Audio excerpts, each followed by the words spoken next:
dawlad kastoo ayna soo faragelisay walaalayaal way ku khasaari doontaa damacooda gurracanna waa lumi doonaa ama ha noqoto Kenya ama ha noqoto Ethiopia ama ha noqoto dal kale oo kasta Soomaalidu milkihii sharafkii wadaniyadii iyo Soomaalinimadii ay lahaayeen ayay u holladeen wadadii saxda ahayd baan cagta saareen sunno cusub oo siyaasadeedna waa bilowday waxaan idin sheegayaa sunnaha cusub ee siyaasadeed ee maanta jira hiyiga cusub aragtida u dhaxaysa siyaasiga han kale iyo siyaasiga danta leh danleyda iyo hanleyda waxaan idin sheegayaa tusaale waa baraarugeen xildhibaanadii Soomaaliyeed waxay yiraahdeen aan qiimeeyno banaanka markaynu joogno qofka dadkeenan hagi kara inoo talin kara inoo xukumi kara cadaalad aynu bidayno dalkana hogaamin kara dawladaha xubnaha ka ah dawladda federaalka ayaa tusaale idinku filan dawlad goboleedka koonfur galbeed xildhibaanadii waa shireen tartan baa dhacay la isma lahayn sida ay wax u dhaceen baa u dhacayaan isbedel baa dhacay madaxweyne lafta gareen wareegii koowaad baa aqlabiyad ku soo baxay mar labaad waxaynu ogeyn galmudug qoorqoor wareegii koowaad buu aqlabiyad ku soo baxay mar saddexaad waxaynu ogeyn Hirshabeelle Ali Gudlaaw wareegii koowaad buu aqlabiyad ku soo baxay marka waa xilligii wareegga koowaad 2020 yaalno dayma la'aan Soomaha hiyigeenu waa in wareeg koowaad oo aan badmadow lahayn aynu ku sii wadnaa continuity-ga iyo horu socodka dalkani uu u baahan yahay in uu gaaro waxaan doonayaa laba shay oo dhaqanka siyaasadda ee ah afartii sanadoodba mar hal ka rogo oo har laga saaro hal la bedelo haddana ku kale hal la cumaamato in laga soo guuray maantana loo guuray Soomaalinimo yaa wax ina tari kara yaa wax inoo qaban kara halgeenu gaari karnaa sidee baynu hore ugu socon karnaa taa inagoo ka guulayna Soomaali haddaan nahay waxaynu u baahan nahay in aynu doorasho ka shaqeyno doorashadii lagu heshiiyay waa diyaar gudiyadii waa diyaar doorasha loo dhaqaaqaya doorasha loo dareeraya muwaadin kasta oo Soomaaliyeed oo hunguri kaga jira xilkana in tartan furan oo xor ah uu kaga qayb qaato tartan furan oo xor ah uu ku tartamo tartan furan oo xor ah uu isku dayo inuu ama xildhibaan ku noqdo ama xilka ku hanto wixii inta ka baxsani waxay inagu celinaysaa dib u socod iyo meel aynu horeba tacab badan inaga baxay inaynu ka soo waaqsano labada dhaqan ee ah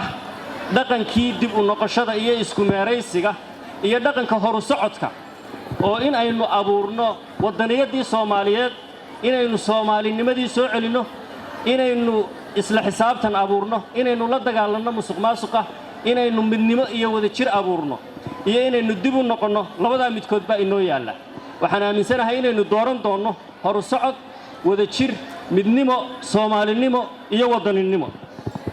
waxaan doonayaa inaan ku soo gabagabeeyo waxa laga yaabaa inaad daawateen ama fiirsateen nin aqoon-yahana oo ka soo jeedo qoomiyad la yiraahdo Naga citizens ama Naga sidii loogu dhawaaqaba saddex nooc oo qofku yahay ama ummad tahay buu ka hadlay midka koowaad oo ugu sheegay keligii laba qof wax walba isagu isku cabira isagu isagu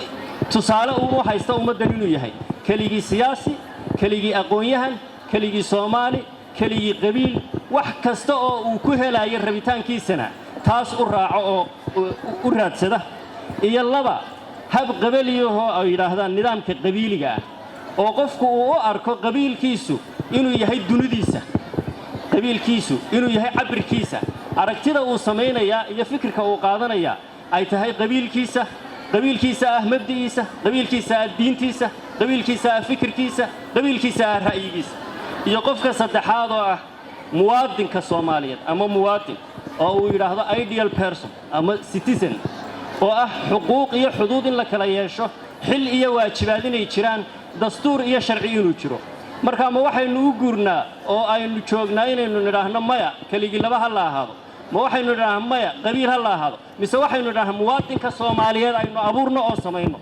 xuquuq iyo xuduud aan kala yeelno xil iyo waajibaad aynu kala yeelno dastuurkeenu ha inahago wada jir iyo ummadnimo Soomaalinimo taa aan u guurno madaxweyne Farmaajo taasuu hormuud yahay taasuu tusaale u yahay taasaynuna ku dooranaynaa tareenkii uu dhaqaaqay doorasha loo dhaqaaqayaa doorasha la aaday ha laga qayb qaato walaalayaalow nidaamkii heshiiskii iyo habraacyadii ay dawlad goboleedyada iyo siyaasiyiinta kale rabeen ay iyagu doorteen baa aynu qaadanay kaasaan inoo ku tartamaynaa waa inoo doorasho 2022 والسلام عليكم ورحمة الله وبركاته ومهدسنتهين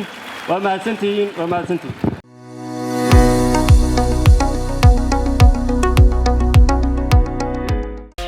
كحرنو IBS Bank goob kasta iyo goor kasta